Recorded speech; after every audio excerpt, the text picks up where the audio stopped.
अस्सलामु अलैकुम व रहमतुल्लाहि व बरकातुहू।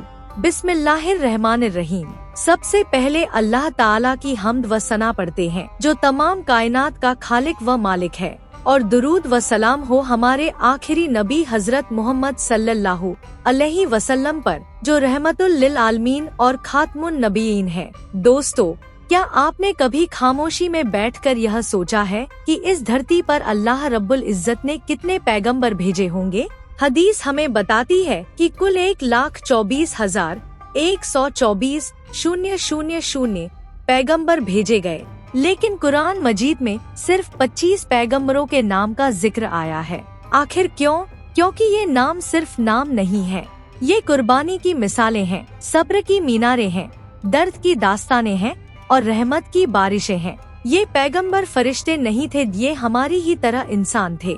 इनके भी घर थे, परिवार थे, बच्चे थे, आंसू थे, दुख थे, खुशियाँ थी और सबसे बड़े इम्तिहान थे, लेकिन इनका दिल सिर्फ अल्लाह के हुक्म पर चलता था। आज हम एक ऐसा सफर शुरू करने जा रहे हैं जो सिर्फ जानकारी नहीं देगा, बल्कि दिल को छू लेगा, ईमान को ताजा कर देगा और अल्लाह की तरफ रुजू करने की तड़प पैदा कर देगा। इंशाअल्लाह हम जानेंगे कुरान में जिन 25 पैगंबरों का नाम आया है वो कौन थे, वो किस कौम की तरफ भेजे गए, वो किस जमीन पर रहे और वो जगह आज की दुनिया के नक्शे पर कहाँ मौजूद हैं। अगर आप इल्म चाहते हैं, अगर आप दीन को गहराई से समझना चाहते हैं, तो इस लेख को आखिर तक जरूर पढ़िए। शुरू करने से पहले एक छोटी सी गुजारिश, अगर यह इल्म आपको फायदा दे तो इसे दूसरों तक पहुँचाएं ताकि यह सदकाए जारिया बन जाए। एक हजरत आदम अलैहिस्सलाम पहले इंसान और पहले पैगंबर। हजरत आदम अलैहिस्सलाम इंसानियत के बानी हैं। अल्लाह ताला ने उन्हें अलग अलग तरह की मिट्टी से बनाया, काली, लाल, सफेद, पीली, यानी हर रंग और हर किस्म के इंसान की निशानी। फिर अल्लाह ने अपनी रूह फूंकी और फरिश्तों को हुक्म दिया कि आदम को सजदा करो। सब फरिश्तों ने सजदा किया, मगर इब्लीस ने घमंड में आकर इनकार कर दिया। घमंड ने उसे हमेशा के लिए लानती बना दिया। आदम अलैहिस्सलाम और हव्वा अलैहिस्सलाम जन्नत में रहे, वहाँ हर नेमत थी, मगर एक पेड़ से मना किया गया था। शैतान ने वसवसा डाला, दोनों ने भूल की और उस फल को खा लिया।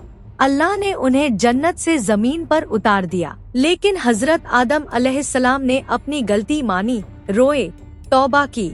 अल्लाह ने फरमाया, फिर उसके रब ने उसकी तौबा कबूल कर ली, बेशक वह बड़ा तौबा कबूल करने वाला, रहम करने वाला है। सूरह बकरा 37। यहीं से इंसानियत की असली कहानी शुरू होती है, गुनाह करने की, फिर तौबा करने की और अल्लाह की रहमत पाने की। आज का इलाका अरब क्षेत्र, खास तौर पर मक्का मुकर्रमा और अरफात के आसपास। कुछ रिवायात के मुताबिक हजरत आदम अलैहिस्सलाम भारत के श्रीलंका में उतरे थे, जिस जगह को आदम पीक कहा जाता है। लेकिन सबसे मशहूर रिवायत अरब की है। सबक: गुनाह इंसान को नीचे गिराता है, लेकिन सच्ची तौबा इंसान को फिर से बुलंदियों पर पहुंचा देती है। 2 हजरत इदरीस अलैहिस्सलाम इल्म और तहजीब के पैगंबर। हजरत इदरीस अलैहिस्सलाम हजरत आदम के पोते पोतों में से थे। वो इल्म के बहुत बड़े पैगंबर थे। वो पहले इंसान थे जिन्होंने कलम से लिखना शुरू किया, लोगों को कपड़े सिलना, शहर बसाना, सभ्यता और तहजीब सिखाई। कुरान में अल्लाह फरमाता है, और कुरान में इदरीस का भी जिक्र करो, बेशक वो बड़े सिद्का, सच्चे और नबी थे, और हमने उन्हें ऊंची जगह पर उठा लिया। सूरह मरियम 56 से 57। उलेमा कहते हैं कि अल्लाह ने उन्हें जिंदा ही चौथे आसमान पर उठा लिया। आज का इलाका इराक और मिस्र के इलाके। कुछ रिवायात में बाबिल, इराक का जिक्र आता है। सबक: इल्म अल्लाह की सबसे बड़ी नेमतों में से एक है। इल्म वाला इंसान अल्लाह के करीब होता है।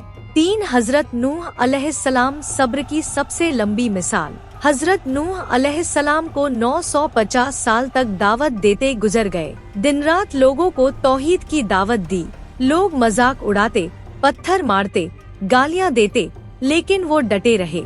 आखिर अल्लाह का हुक्म आया, एक कश्ती बनाओ। हजरत नूह ने कश्ती बनाई। फिर आसमान से बारिश और जमीन से पानी निकला। पूरी दुनिया डूब गई, सिर्फ कश्ती वाले और कुछ जानवर बच गए। कुरान में अल्लाह फरमाता है, और हमने नूह को उनकी कौम की तरफ भेजा तो वो उनके बीच 1000 साल से कम 50 साल ठहरे। सूरह अंकबूत 14। आज का इलाका मेसोपोटामिया, आज का इराक। कश्ती का ठहरना जूदी पहाड़ पर हुआ जो आज तुर्की में है। सबक, हक पर डटे रहो, भले पूरी दुनिया खिलाफ हो जाए, अल्लाह की मदद जरूर आएगी। 4 हजरत हूद और हजरत सालेह अलैहिस्सलाम घमंड की तबाही। हजरत हूद अलैहिस्सलाम को आद कौम की तरफ भेजा गया। ये लोग बहुत ताकतवर, लंबे चौड़े और अमीर थे। ऊंची ऊंची इमारतें बनाते थे लेकिन शिर्क करते थे। हूद अलैहिस्सलाम ने दावत दी मगर उन्होंने इनकार किया। आखिर तेज आंधी का अजाब आया और सब तबाह हो गए। हजरत सालेह अलैहिस्सलाम को समूद कौम की तरफ भेजा गया। इन लोगों ने ऊंटनी मांगी, अल्लाह ने ऊंटनी भेजी लेकिन उन्होंने ऊंटनी के पैर काट दिए। नतीजा, जोर की आवाज का अजाब और सब खत्म। आज का इलाका हूद यमन का दक्षिणी हिस्सा, हदरमौत क्षेत्र। सालेह सऊदी अरब का उत्तरी हिस्सा, अल-हिज्र या मदाइन सालेह। सबक, घमंड इंसान को तबाह कर देता है। अल्लाह की निशानियों को झुठलाना सबसे बड़ा गुनाह है। 5 हजरत इब्राहीम अलैहिस्सलाम तौहीद के इमाम। हजरत इब्राहीम अलैहिस्सलाम को खलीलुल्लाह कहा जाता है। वो तौहीद के सबसे बड़े पैगंबर थे। बचपन से बुतों को नहीं मानते थे। अपने बाप आजर और कौम से बहस की, बुत तोड़े। नमरूद ने आग में डलवाया मगर अल्लाह ने फरमाया, ए आग, इब्राहीम पर ठंडी और सलामत हो जा। फिर अल्लाह ने उनसे काबा की तामीर करवाई। हजरत इस्माइल के साथ मिलकर काबा बनाया। कुर्बानी की मिसाल कायम की। हजरत लूत अलैहिस्सलाम उनके भतीजे थे। उनको सदूम, आज का डेड सी क्षेत्र, भेजा गया। वहाँ के लोग बदकारी करते थे। लूत अलैहिस्सलाम ने रोका मगर नहीं माने। आखिर पत्थरों की बारिश हुई और शहर उलट दिए गए। आज का इलाका इराक, उर शहर, फिर फिलिस्तीन, जॉर्डन, मक्का, सदूम डेड सी के किनारे। सबक, तौहीद हर दीन की बुनियाद है। अल्लाह के लिए सबसे अजीज चीज कुर्बान करने को तैयार रहो। 6 बनी इसराइल के पैगंबरों की लंबी कड़ी। इस कड़ी में कई बड़े पैगंबर आए। हजरत इस्माइल अलैहिस्सलाम कुर्बानी की मिसाल, जमजम के वाक़िए। हजरत इसहाक अलैहिस्सलाम हजरत इब्राहीम की दुआ से पैदा हुए। हजरत याकूब अलैहिस्सलाम जिन्हें इसराइल कहा गया, 12 कबीलों के बानी। हजरत यूसुफ अलैहिस्सलाम ख्वाबों की ताबीर, मिस्र के बादशाह बने, सब्र और माफी की सबसे बड़ी मिसाल। हजरत मूसा अलैहिस्सलाम फिरौन से मुकाबला, तौरात नाजिल हुई, समंदर चीरा। हजरत हारून अलैहिस्सलाम मूसा के भाई और मददगार। हजरत दाऊद अलैहिस्सलाम जालूत को हराया, जबूर नाजिल हुई, सुरीली आवाज। हजरत सुलेमान अलैहिस्सलाम जिन्न, परिंदे, हवाएं सब ताबे थे, बड़े बादशाह। इलाका मिस्र, फिलिस्तीन, शाम, सीरिया, जॉर्डन, कोह-ए-तूर, सीनाई पर्वत। सबक, ताकत और हुकूमत अमानत है। अमानत में खयानत करने वाला बर्बाद हो जाता है। 7 आखिरी पैगंबरों की कड़ी। हजरत ज़करिया अलैहिस्सलाम बुढ़ापे में दुआ की, औलाद मिली। हजरत याहया अलैहिस्सलाम बचपन से नबी, जाहिद, शहीद हुए। हजरत ईसा अलैहिस्सलाम बिना बाप के पैदा हुए, मुर्दों को जिंदा किया, बीमारों को शिफा दी। यहूदियों ने सलीब दी मगर अल्लाह ने उन्हें जिंदा आसमान पर उठा लिया। वो फिर आएंगे और दज्जाल को कत्ल करेंगे। सबक, हक की राह कभी आसान नहीं होती, शहादत भी रहमत है। आखिरी पैगंबर हजरत मोहम्मद सल्लल्लाहु अलैहि वसल्लम, वो सिर्फ नबी नहीं थे, वो रहमत थे पूरी कायनात के लिए। दुश्मनों को माफ करने वाले, यतीमों को गले लगाने वाले, गरीबों का ख्याल रखने वाले और अल्लाह से सबसे ज्यादा डरने वाले। फतह मक्का के दिन दुश्मनों को माफ कर दिया।